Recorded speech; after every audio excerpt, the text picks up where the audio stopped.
Then we'll transition into carbon. How do we get carbon on the ring? And we'll look at a synthesis at the end. So we'll finish most of the material today, and then on Monday we'll focus on some multi-step sequences, and then your exam for this is on Monday.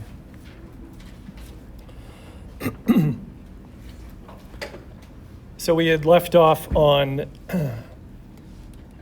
this functional group transformation where we use the nitration conditions to get the NO2 onto the ring. And that's an electron withdrawing group, meaning that if you do a subsequent reaction, it's going to direct into a meta relationship, which is 1,3. If we reduce the oxidation state of the nitrogen using any of the three conditions shown, we then end up with the amine group, which is aniline. And aniline is an electron donating group, which means it's an ortho-para director. So for every organic chemistry textbook, this is pretty much the standard of getting nitrogen onto a ring. You have to do the nitration first, and then depending on what you want to do subsequently, you either carry on or you reduce it to match the pattern you're after. Nowadays, this is done much differently with different types of reactions. But the point being, sorry, the amino group is an ortho-para director, but also we can do another transformation of the NH2 group that will allow us to substitute that group directly. So it's already on the ring. We can transform it and then make it into something else. That's called the Sandemeyer reaction. But I think we have some IR slides here real quick. Yeah. So before we get into that, here's a question where you're given an IR and you're asked to determine what the substituent X is.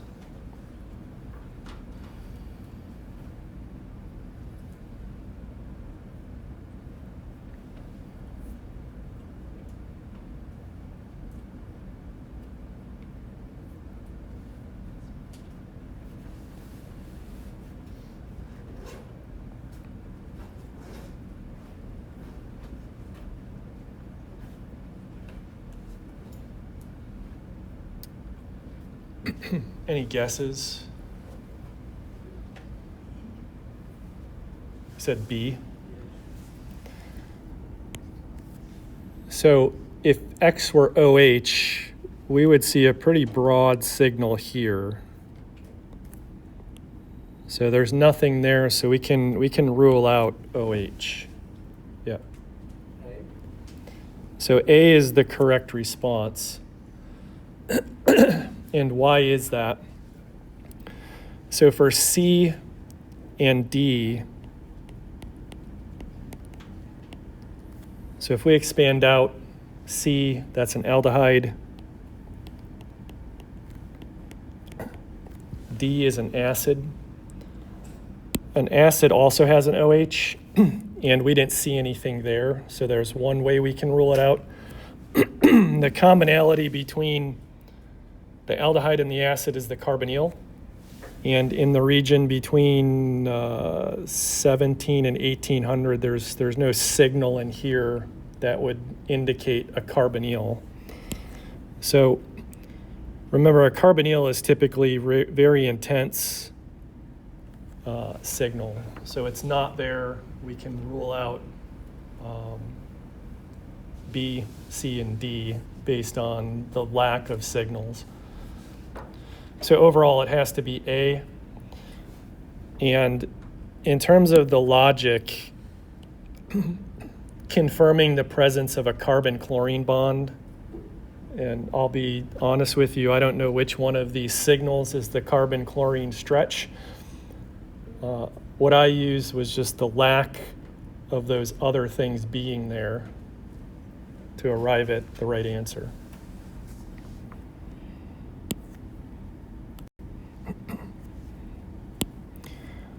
So same question, now a different spectrum.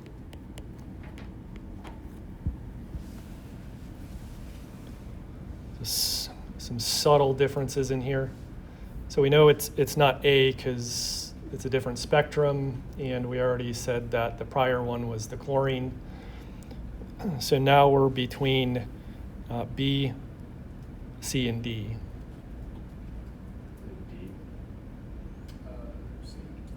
It's got to be C. So remember, alcohol has OH, carboxylic acid also has OH. So there's no OH here. That's going to be very prominent. So the lack of that, we can rule out alcohol and acid. So what specifically then belongs to the aldehyde? This little thing here, and then this thing here. Oh, where did it go?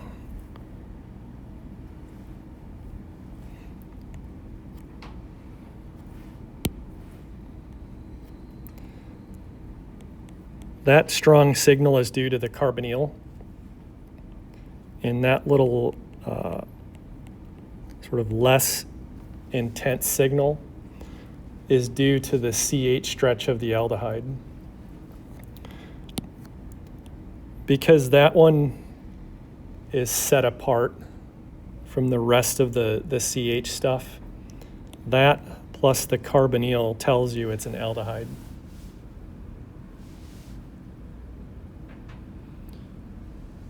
So if you had a ketone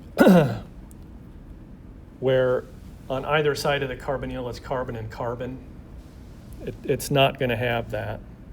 So aldehydes are kind of tricky in the sense that that signal is coupled to the carbonyl, but it's not as intense. So you just have to make sure you're aware of that.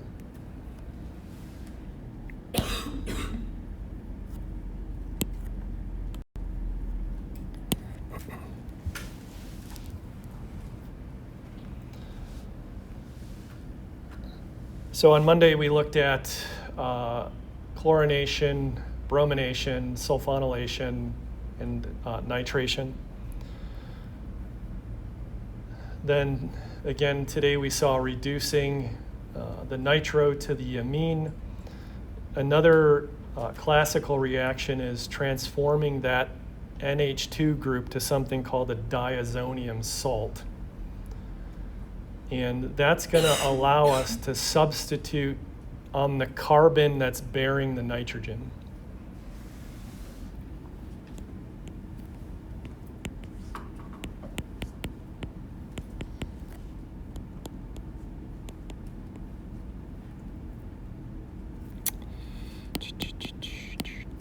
So H.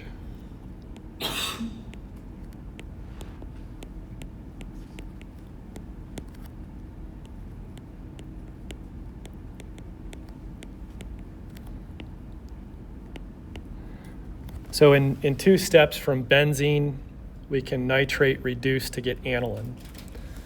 And I'm going to put a red dot on that carbon. So we have a substituent on there. And the amine group can be transformed into this N2+. That's called the diazonium.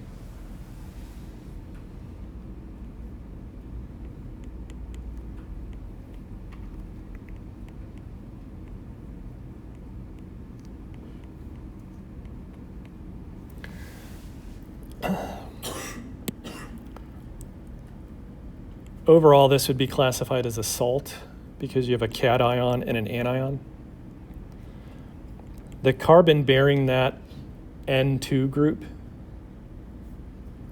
is now electrophilic.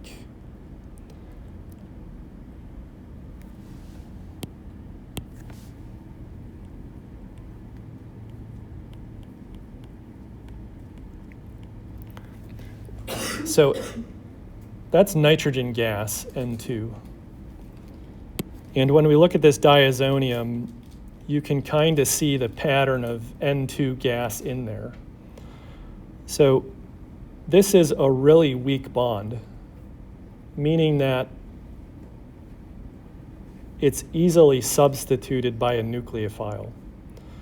So we can have something add to that carbon and then eliminate off N2 gas.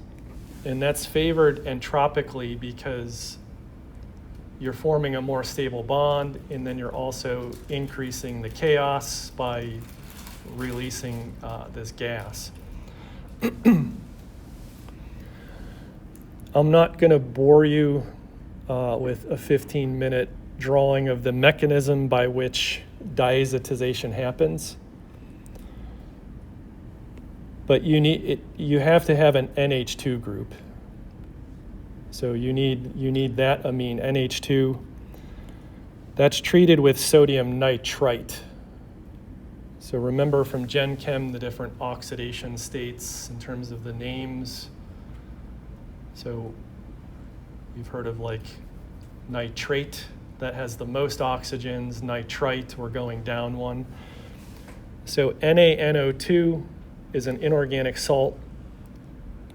We treat that in the presence of hydrogen chloride, hydrochloric acid. So HCl and water, that's just your normal sort of 6 molar HCl at 0 degrees. So what's overall happening here? See how those two hydrogens are gone? These conditions will essentially allow for some eliminations to happen, and then this nitrogen gets bonded to that one. So you're moving towards this thing that looks like NO2 or N2 is a leaving group.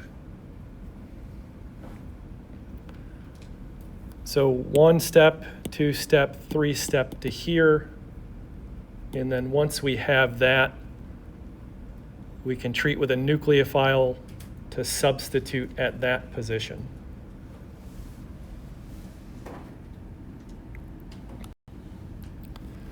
The nucleophiles we're going to use are the heteroatoms we haven't talked about yet. So the first one is fluorine. And we generate our benzene diazonium salt. And the reason this is in square brackets is because you don't isolate this, you just make it in the flask and then use it immediately. So you let this sit around for a little bit, maybe go grab some lunch, you come back, and then if you add tetrafluoroboric acid, that is a source of F minus.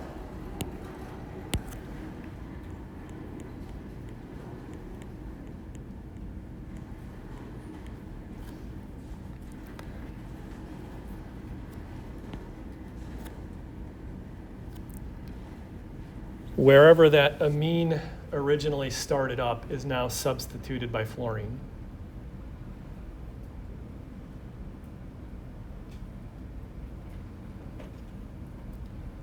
Because you already have a substituent on there and you're directly replacing it, the nomenclature for this is called ipso.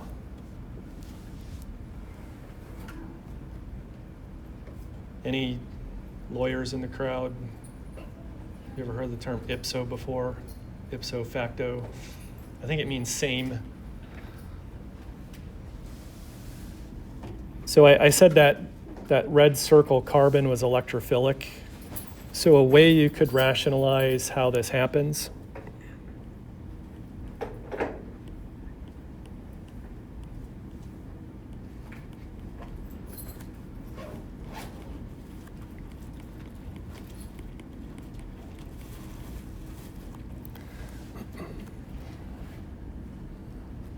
The lone pair in fluorine can attack that carbon. When it does that, the pi bond electrons can push on to the adjacent carbon.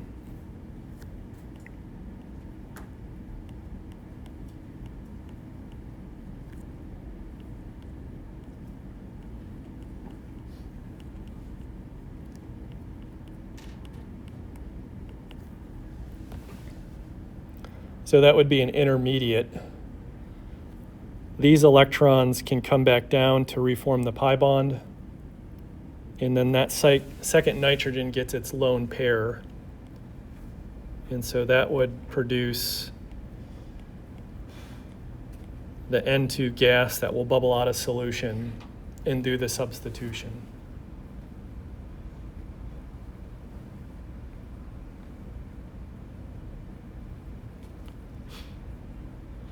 So when you look at a compound and you see fluorine on a benzene ring, you have to think backwards that it's made in those 3 steps: nitration, reduction, diazotization, and then displacement.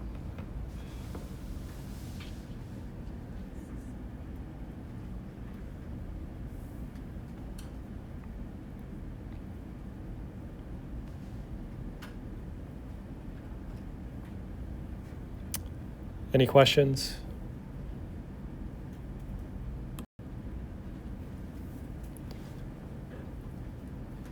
So the last halogen was iodine. We make our diazonium in the normal fashion, and then this time we're going to use potassium iodide. So I- is now the nucleophile. Again, tracing that carbon that gets substituted. So overall, the name of this process is called the Sandemeyer reaction.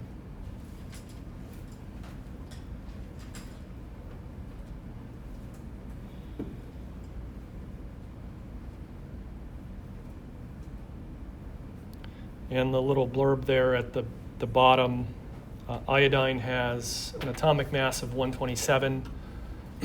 So if you have a mass spectrum, you might see an ion fragment at 127 corresponding to an iodine ion, or you might see a parent with the loss of 127. That's how you could determine what halogen was on the molecule.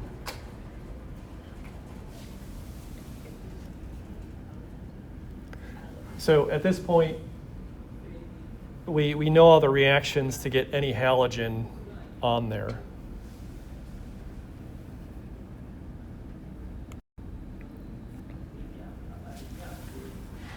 What about oxygen now? So historically, this has been a pretty challenging reaction to accomplish. Getting oxygen onto an aromatic ring. And so it's not done directly, it's done through the Sandemeyer reaction.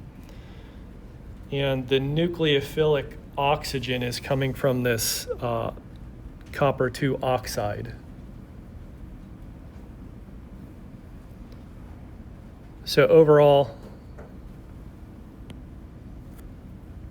the amino group can get transformed into the hydroxybenzene, which is called phenol. And again, that's an electron donating group, so an ortho-para director.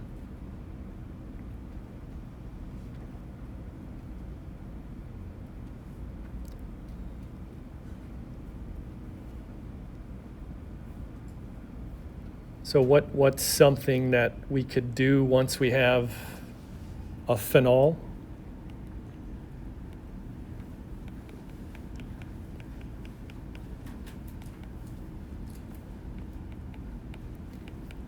We could do some acid-base chemistry, sodium hydride to deprotonate the OH. That's then a nucleophile. We can react with methyl iodide.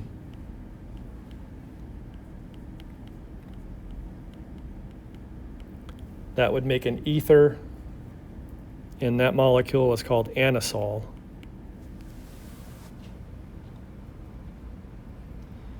You can use any electrophile here as long as it meets the requirements for an SN2 reaction.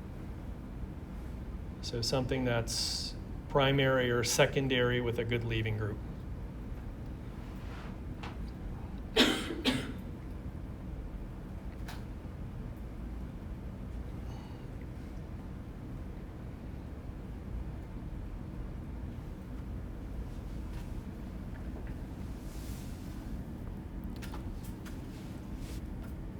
Questions?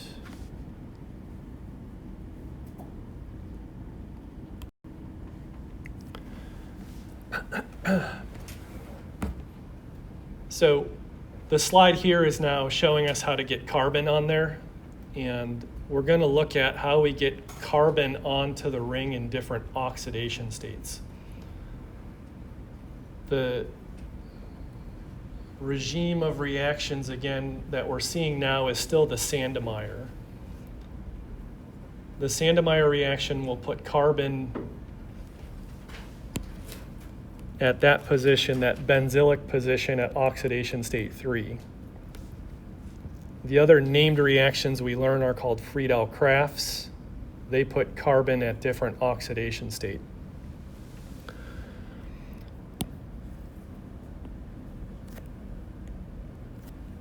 So if the nucleophile is, say, copper cyanide, we introduce the cyano group, otherwise known as a nitrile.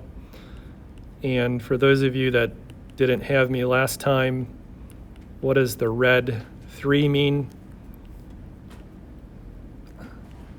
That's the oxidation state of that carbon. So you look at the carbon, count the number of bonds to heteroatoms. There's 3. And as we progress, into the next couple modules, that's when we get into the different reactions of each oxidation state. So you'll need to be able to look at a carbon that's bearing a heteroatom, figure out the oxidation state, and then when we learn the reactions, is that number changing? Is it going up? That would be an oxidation. If it goes down, it's a reduction. If it stays the same, then it's neutral. And that's how I teach the reaction categories to make a little bit more sense. Because you ain't seen nothing yet in terms of the number of reactions we're going to learn about in the upcoming modules. So it's just a way of classifying things so that you don't feel overwhelmed with it. The other reason I use this oxidation state nomenclature is there are functional groups that are equivalent. And what I mean by that, so we see benzonitrile there.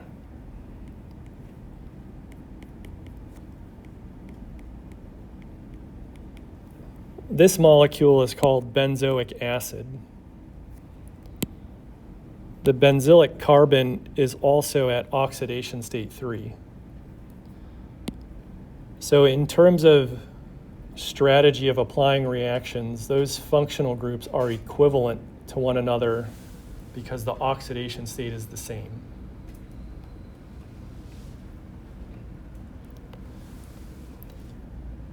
So how do we know if we have a cyano group on the ring? That triple bond stretch will occur as a strong, sharp signal between 24 and 2200 wave numbers in the IR.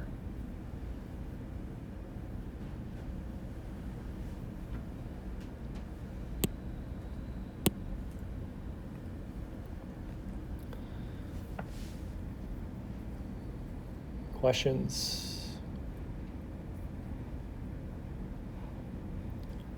We have just one more.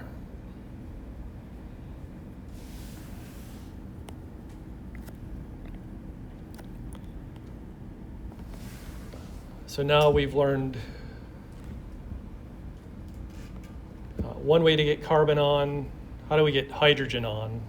You could ask, why do we even want to do that when we have to sort of get a heteroatom on there first? Why would we want to replace it back with a hydrogen? And as we'll see when we start doing the synthesis sequence, there's positions that we have to block and remove their reactivity so we get the correct relationship we want. So overall, we're doing a nitration or reduction, and then ultimately we can transform that amino group back to a hydrogen using H3PO2 hypophosphorus acid, which installs an H.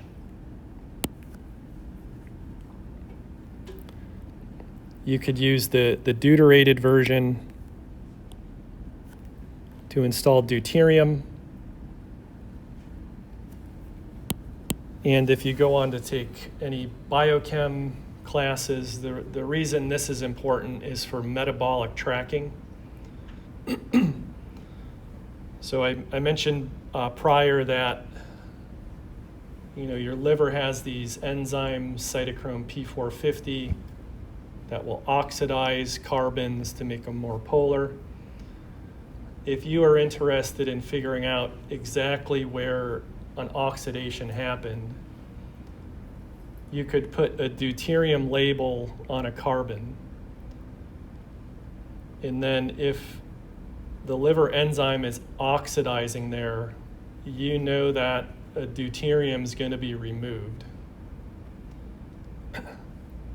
If the liver enzyme oxidizes somewhere else, it still has that deuterium. So by tracking the masses, you can figure out exactly where an enzyme is acting.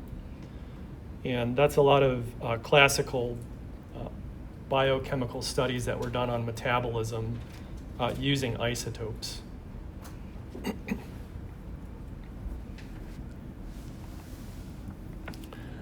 So we've run the gamut of getting heteroatoms, oxidation state 3 carbon on. We'll do some practice stuff, and then we'll see the other named reaction on how to get oxidation state 2 and 0 carbons onto the ring. Yep.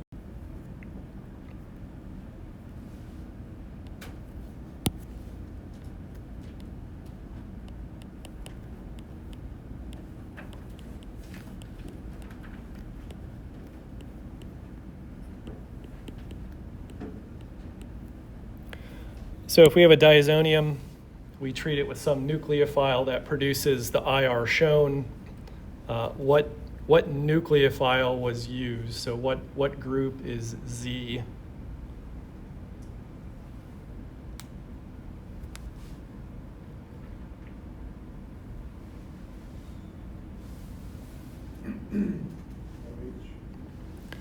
So Z is going to be OH,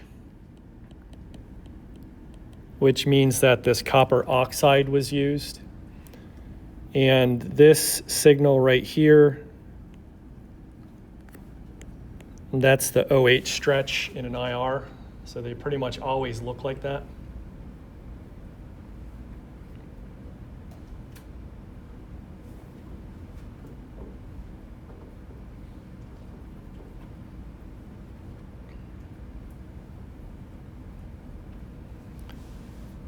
So as we progress through these modules, again, I'll try to review the spectral data as much as I can so that in preparation for your final, you're not steamrolled about what you see.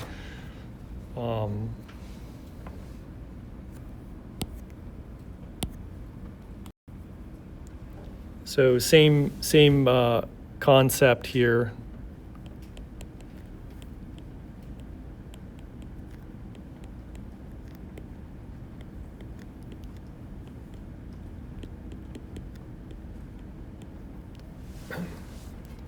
So what reagent was used to install Z?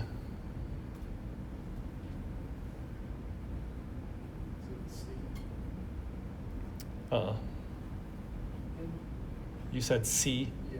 Yeah.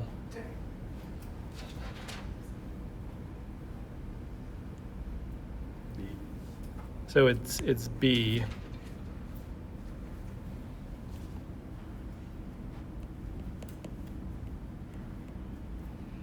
So cyano is a triple bond in this signal right here, that strong, sharp signal, that lies between 24 and 2200. That's the triple bond region.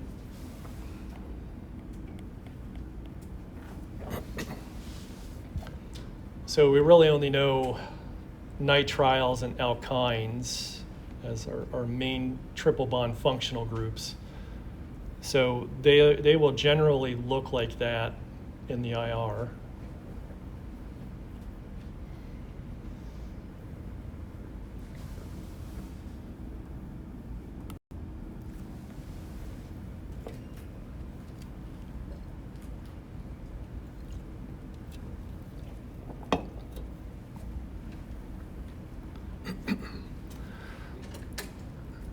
So the diazotization followed by copper cyanide quench gives you that benzylic carbon at oxidation state 3, which is a nitrile.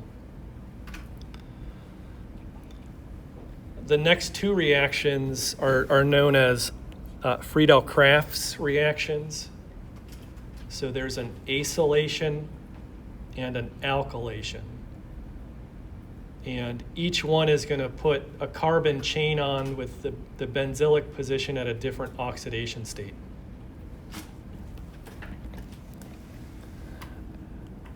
The acylation gives you oxidation state 2.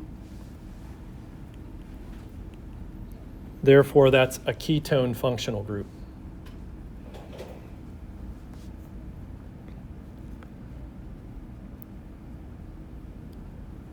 So remember that benzene is the nucleophile here. And so look at the nature of the electrophile. If we expand that out,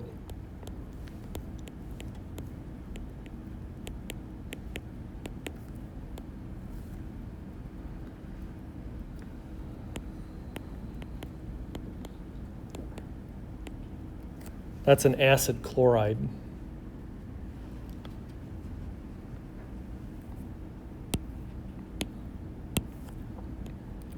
This blue dot carbon starts at oxidation state 3, but in the product it's 2.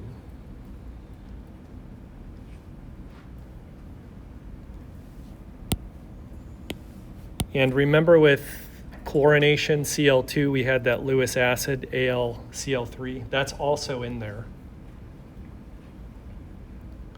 So why is it in there? What is it doing?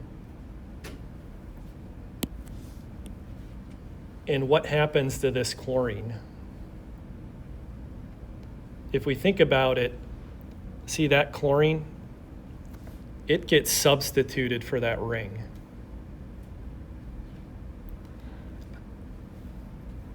So I said all of these EAS mechanisms are the same. Really what changes is the electronic structure of the electrophile. An acylation reaction proceeds through an acylium ion. So on the next slide, I'll show you how the acid chloride reacts with the Lewis acid to form the acylium ion. So it's something that might appear a little bit strange to us all. But spectroscopically, how do we know that we formed a ketone? We now have this CO double bond stretch, the carbonyl, and those are typically in the 1700 region.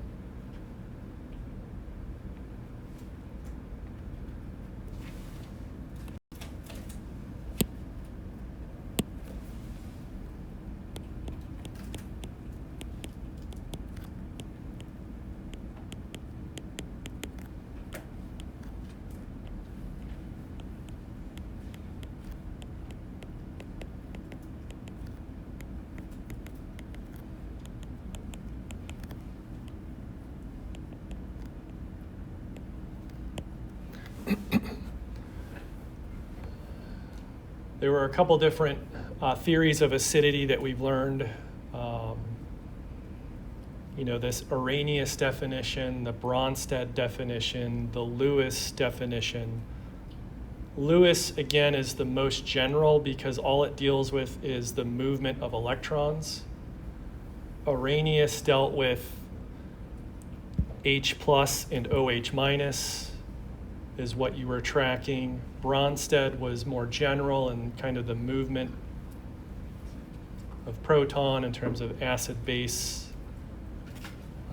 abstraction or donation. So as a review, the AlCl3, what looks weird about it?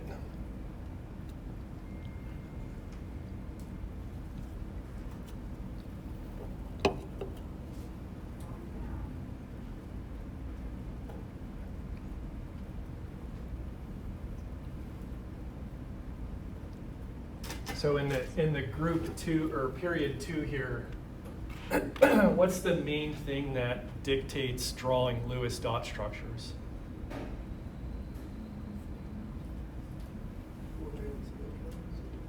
The octet rule. So what about aluminum looks weird? It's not a full octet. So if it's in group 2, how can that be? So just based on counting the electrons, aluminums in this group below boron. So the groups have the same reactivity. So right here is where we start, forming the 4 bonds, no lone pairs. So if we're kind of moving to the left, this group doesn't have enough electrons to form 4 bonds. So it's going to be electron deficient to begin with. So while it's drawn like that, it's missing those 2 electrons.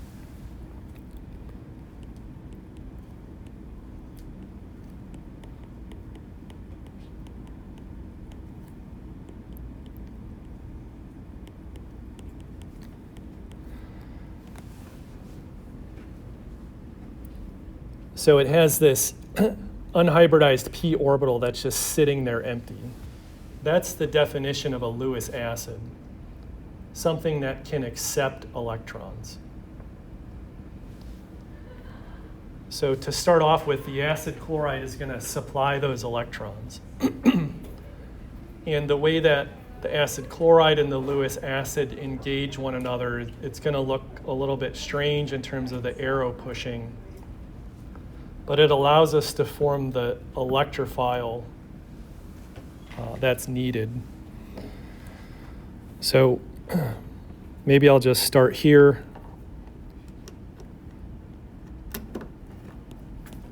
A lone pair from the carbonyl oxygen is going to push down. And why is that weird? Because we already have a double bond to the carbon. So if it comes down, it has to break something. What is it going to break? The CCl bond. And then those electrons are going to go into that p orbital.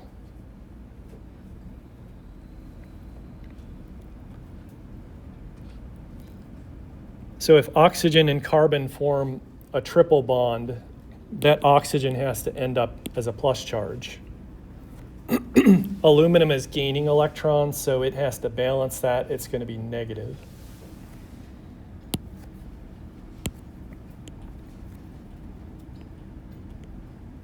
So I'm going to draw this kind of funky looking to begin with.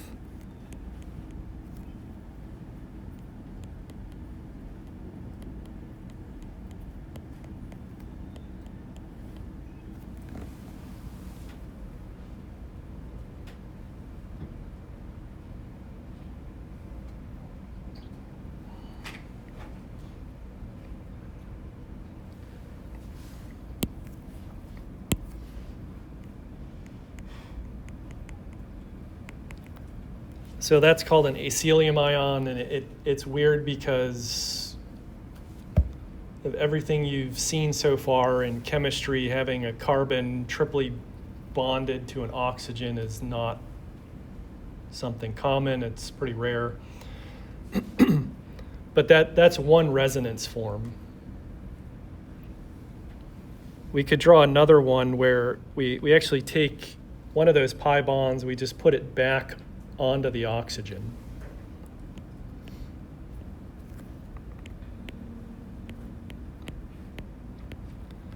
But this is also kind of weird because now the plus charge is on an sp2 hybridized carbon. Normally, you're used to seeing positive charges reside in p orbitals. Now it's actually residing in an sp2 hybrid orbital. So these things are pretty reactive. So overall, A would be the correct response for the resonance form of the ecilium ion. And now, in that reactive intermediate, you have a vacant position on carbon that allows the benzene to attack it.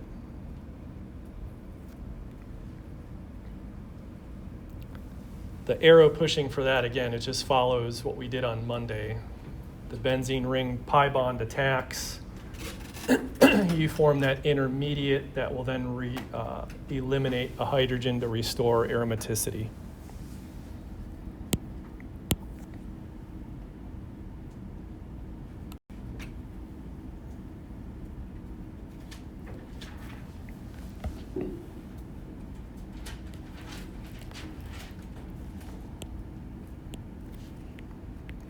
So we formed a ketone. How does that substituent affect the reactivity of the ring? If we draw a resonance form,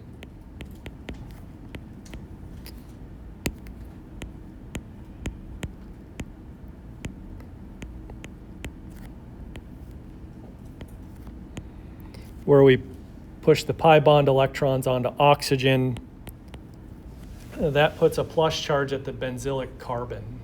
That's an electron withdrawing group.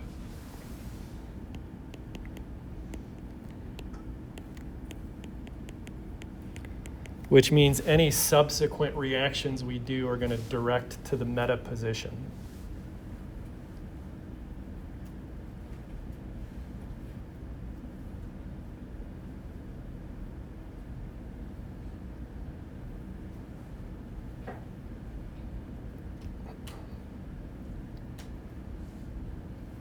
Any do-it-yourselfers out in the crowd? A little bit. Remodel some bathrooms, kitchens in your spare time. So when you move out of the dorm or whatever, and you eventually, hopefully in the future, you'll be able to buy your own house. We'll see how the society evolves, but you're always going to have to fix something. And part of fixing something is having tools. And you don't want to just own a hammer, because then everything, again, looks like a nail if you own a hammer. So you want to have some finesse about how you do things. So in terms of chemistry, the way we can finesse things is we got a carbon on there. It's an electron withdrawing group. We can do a functional group transformation that reduces that carbon. So I'll highlight that carbon in blue. It's oxidation state 2. We can reduce it to 0. And in doing so, we've now affected how it will direct. So this is now an electron donating group through induction only.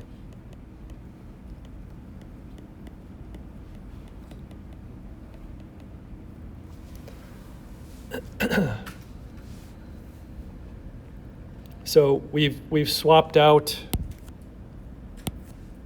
the pi bond. We've installed 2 hydrogens.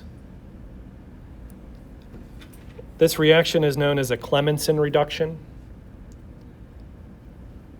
And it uses an amalgam, which you can think of as a solution of 2 metals. I don't know if you've ever seen mercury in real life. Historically, it's called quicksilver, because if you spill it, it forms beads that run everywhere and you can't catch them. But if you take mercury and add it to zinc, you get this amalgam, which is a reducing agent in the presence of aqueous HCl. That takes that ketone down to an alkyl group, effectively switching the reactivity.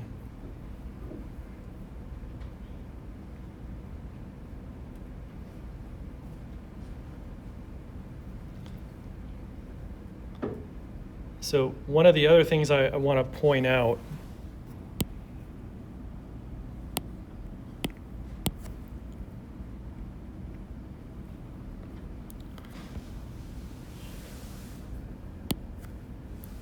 that blue benzylic carbon, everything bonded to it, I'm going to say that whole chain is linear.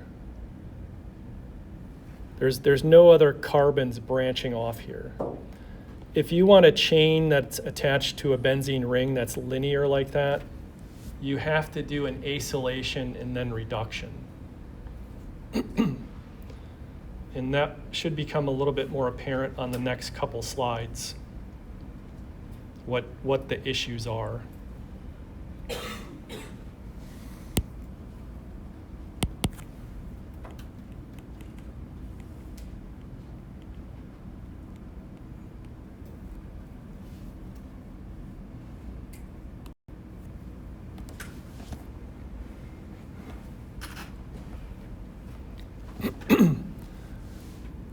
Another way to do this reduction that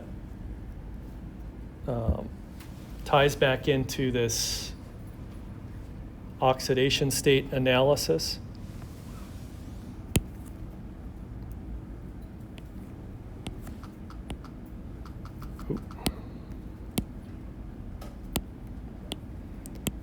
So that benzylic carbon's oxidation state 2. We can do an equivalent transformation where it's retained as 2, but now it's a different functional group.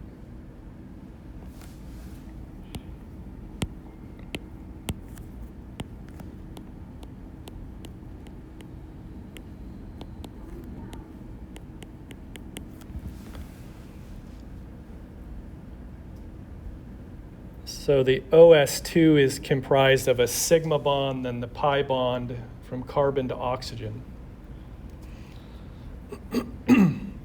This intermediate here that has carbon bonded to 2 different sulfurs, you have a sigma bond and a sigma bond. So if we count, that's 1, 2, that stays the same.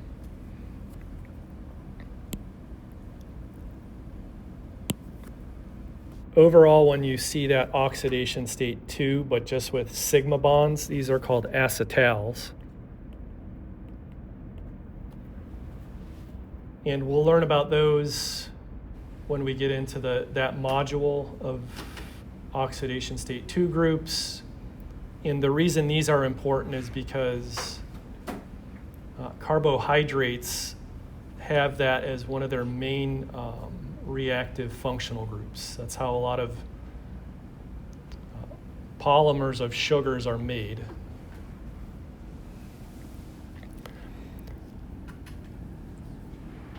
So we have this dithiol here, and essentially what we're doing is a condensation.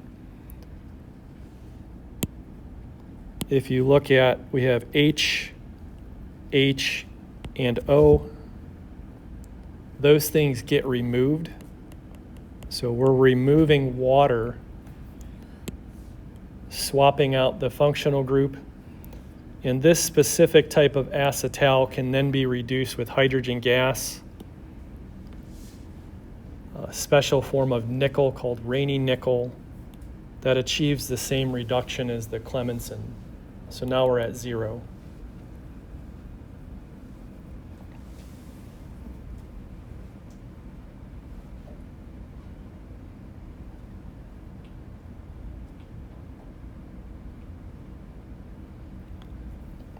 If you've ever smelled any sulfur compounds, you can imagine this is not very pleasant.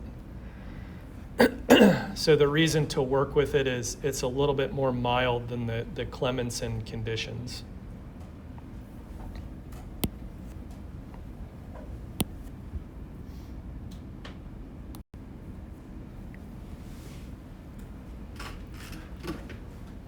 So To recap that, the acylation is going to give you a ketone with the benzylic carbon at oxidation state 2. There's a direct reaction we can use called the alkylation, where the benzylic carbon is 0. But look at this structure here as the electrophile. How would you classify that chloride?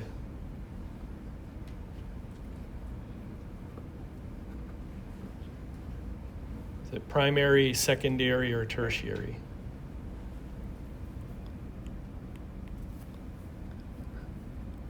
The chlorine is bonded to a primary carbon. Look at the point of attachment here in the product.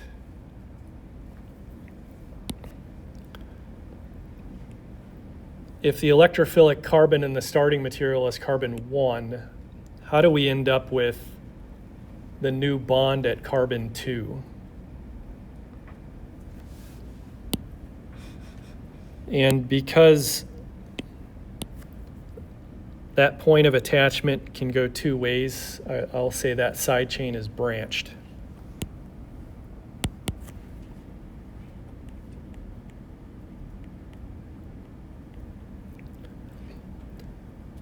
So what's going on in the mechanism in terms of how the electrophile forms?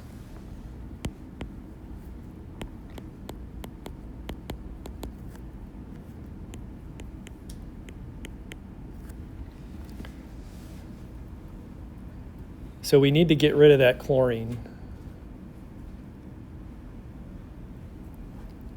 If we say that carbon-chlorine bond breaks due to activation by the Lewis acid,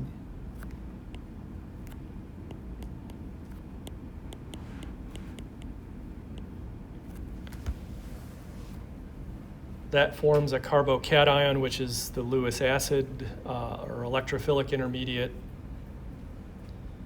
We started with a primary chloride, so we end up with a primary carbocation.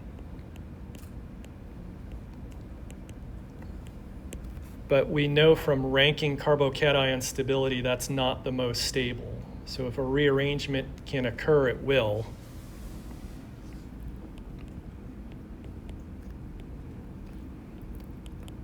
So what will happen is a shift.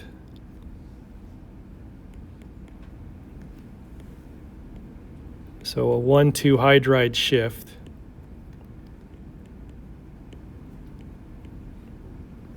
Where we now end up with a secondary carbocation.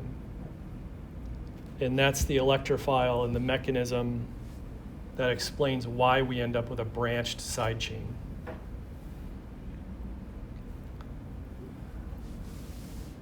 So regardless of this chain length here, you can never start with a primary halide and expect to produce a linear side chain. It's always going to rearrange and then give you a branched product.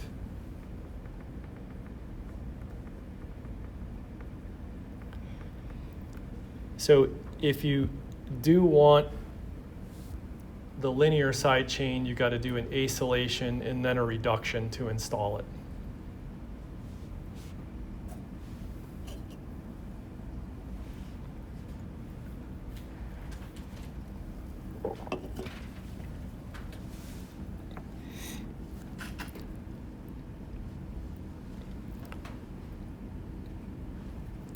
So as we're, shining light on the darkness here,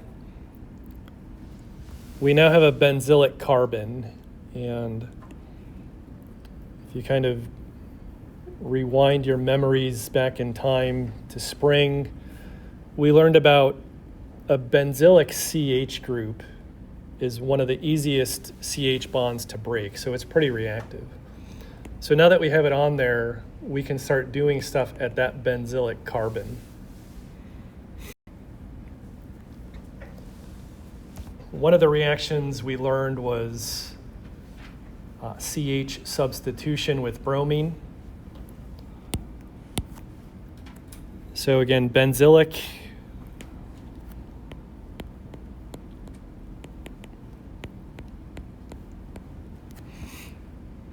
we have a benzylic carbon with 2 hydrogens. We can substitute one of those for bromine using this reagent called NBS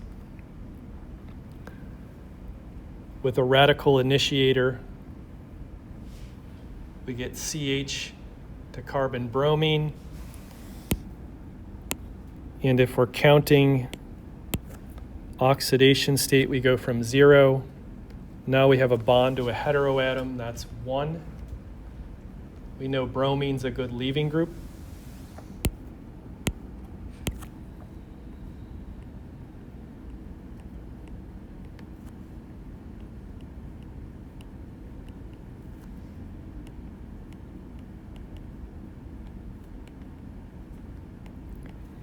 So from that, we can do further SN2 reactions. So all of the nucleophiles from 255, we can basically substitute where bromine was.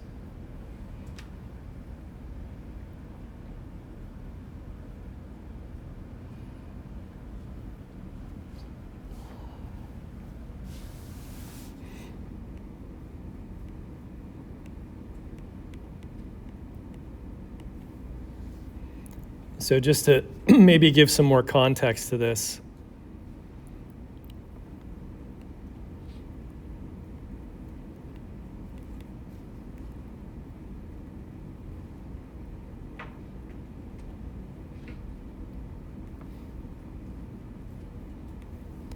so the starting material has a molecular formula C9H12. How many unique sets of hydrogen are there? So sets of hydrogen.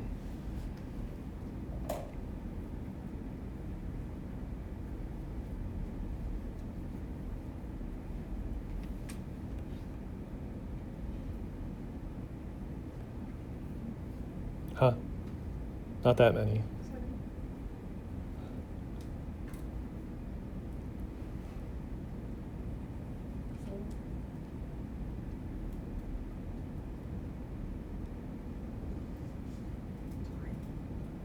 More than 3, less than 7. More than 5, it's 6.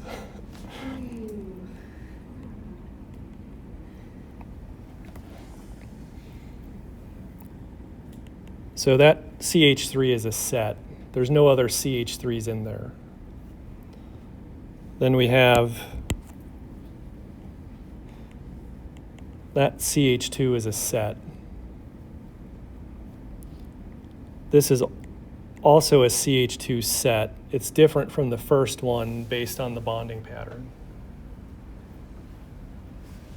Now we get into the ring.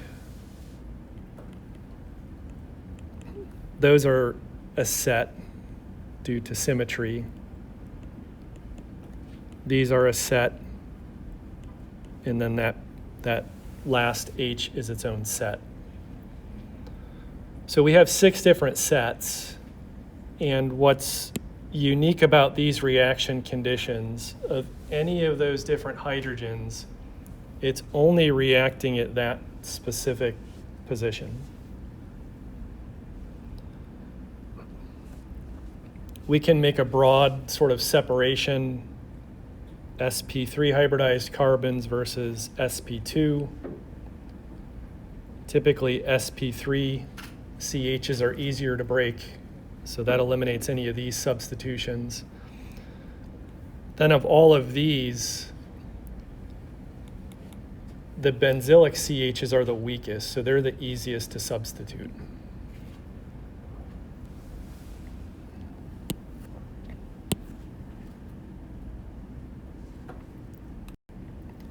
So further capitalizing on that logic,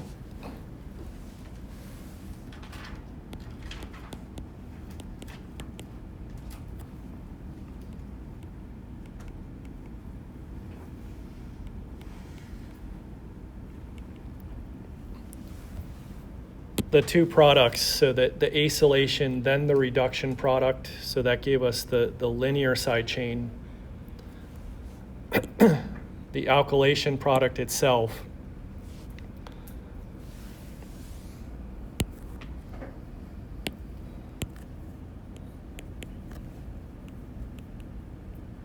So at the benzylic position, they each have at least one CH bond. And again, due to the special reactivity of those CHs, with this reagent called sodium dichromate, you can clip off every other carbon of that benzylic chain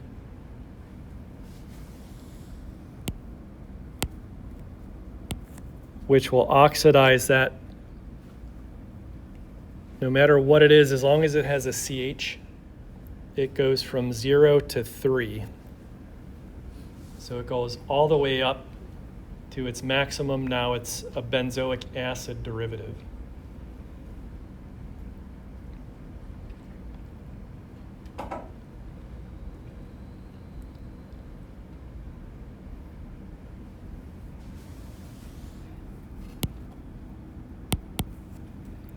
So notice at no point in time of the reactions that we covered did we use an electrophile that could install the acid directly. You couldn't go from benzene to end up with a benzoic acid just in like one step. So the sequence of reactions from benzene to an alkylation to this oxidation is a way for you to get the acid substituent on the ring. And so to recap this last note here,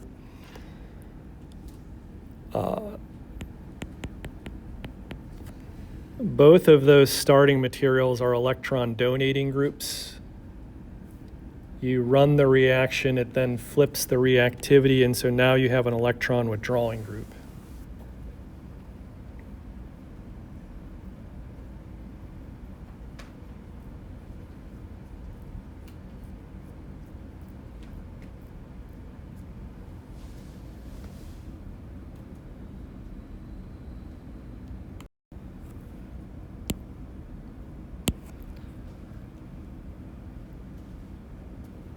So that's how we take benzene. We start putting stuff on it to get a monosubstituted benzene.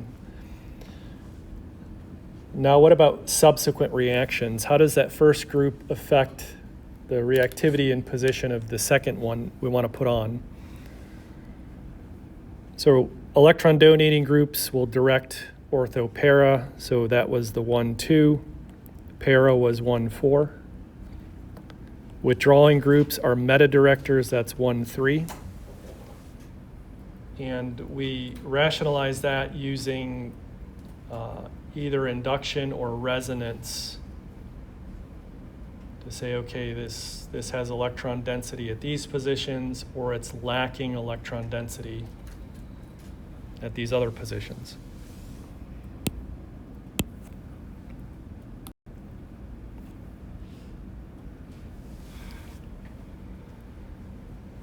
So say this ketone was your starting material.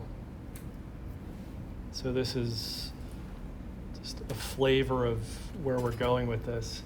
You have a molecule with 2 benzene rings. And if you treat that with bromine in the presence of iron tribromide, what position is going to get brominated?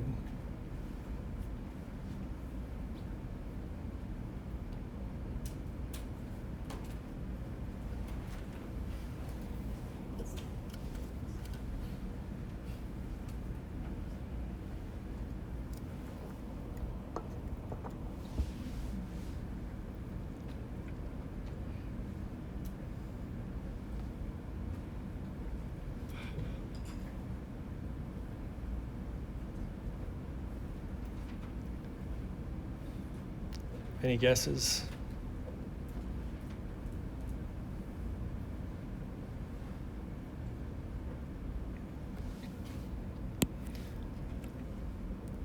So even though we have 2 rings, the first thing we want to look at is what is each ring attached to? So that carbon and that carbon.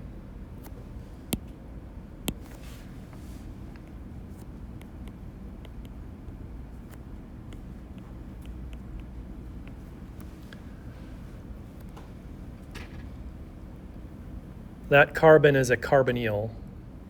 That substituent in general is an electron withdrawing group.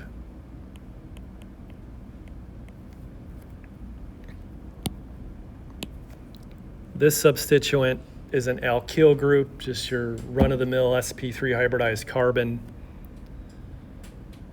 It's an electron donating group through induction.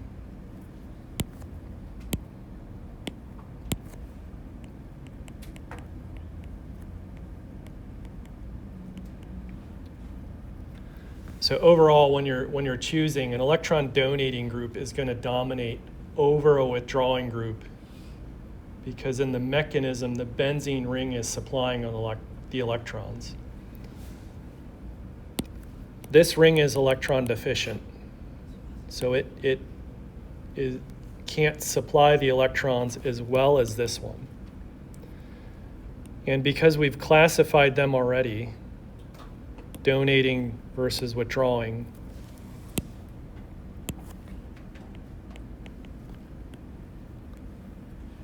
donatings are orthopara, withdrawings are meta, because this wins, it has to be either C or D. How do we choose between what's preferred? D will be preferred because you want to put the incoming substituent as far away from an existing one as you can. And that's based on steric hindrance. So you would likely end up with two products in some sort of distribution.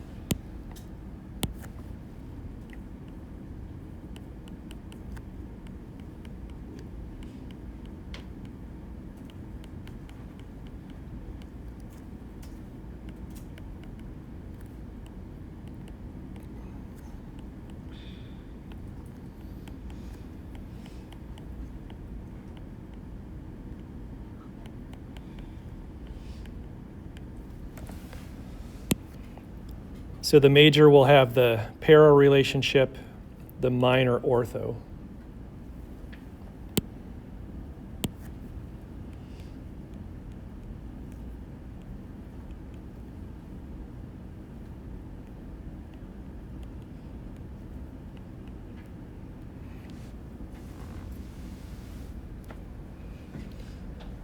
If you were given NMR data, say proton NMR, how could you tell the difference between them? A para-substituted benzene has symmetry. So you have one set, two sets. The ortho, each of these hydrogens is going to be different. So you have 1, 2, 3, 4 different hydrogens. So those signals, you would see 4 of them. Then based on the neighbors, the coupling is going to be different. So they'll have some sort of multiplicity.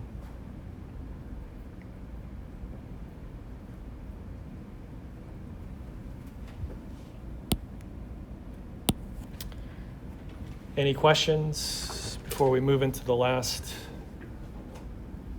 activity here? So those are all the reactions of getting stuff onto a ring. Now, if you're given a target of a benzene ring that has 2 or more substituents, how do you apply those reactions in the proper sequence to end up with the relationship that's shown? So we want to make this compound called metatoluidine. So meta meaning the relationship between the amino group and the methyl group is in a 1-3 relationship.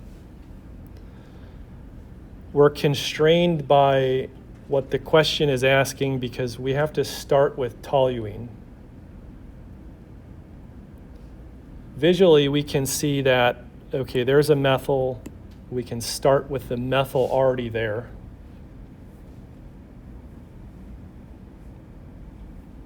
So we have to apply a series of reactions to get to there. We have to get the functional group on there in the right relationship. What is the challenge with this?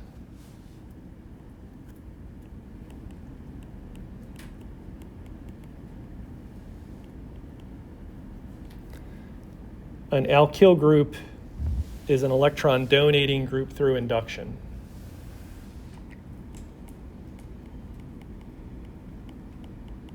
Meaning that it's an ortho-paradirector. So when we start with toluene, the first reaction we do, so I'll draw a long arrow to say that the major product is going to occur para, and then a short arrow at either of those ortho positions is going to give a minor product, again due to steric hindrance. So we've got about 2 or 3 minutes, and we'll pick up with this on Monday, but what is the issue? What do you think we need to do to get that 1-3 relationship?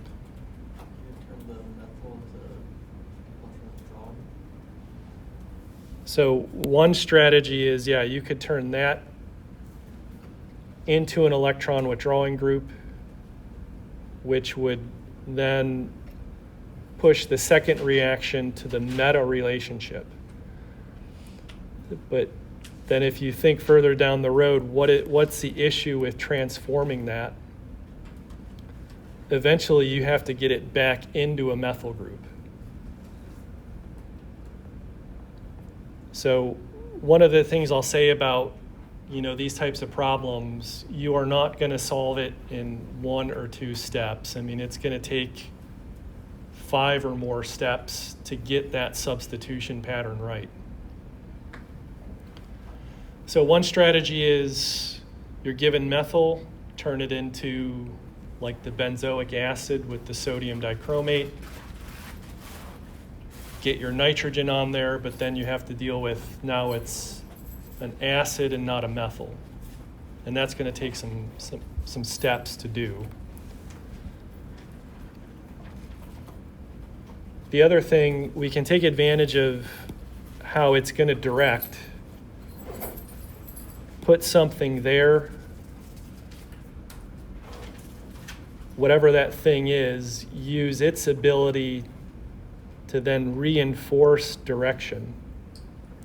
But whatever we put there as a blocking group, we have to remove. So in preparation for Monday, see if you can think about some of the reactions that we use to put something on, change the reactivity so that it reinforces direction, and then ultimately remove that group. So we can see in this, the starting material, like that's an H. We need it to end up as an H. So put something there to block, do some stuff, and then remove it like it was never there. So it'll probably take you 6 to 8 steps to do that. So knowing all the ingredients, how do you mix them together in the right sequence to end up with a 1-3 relationship?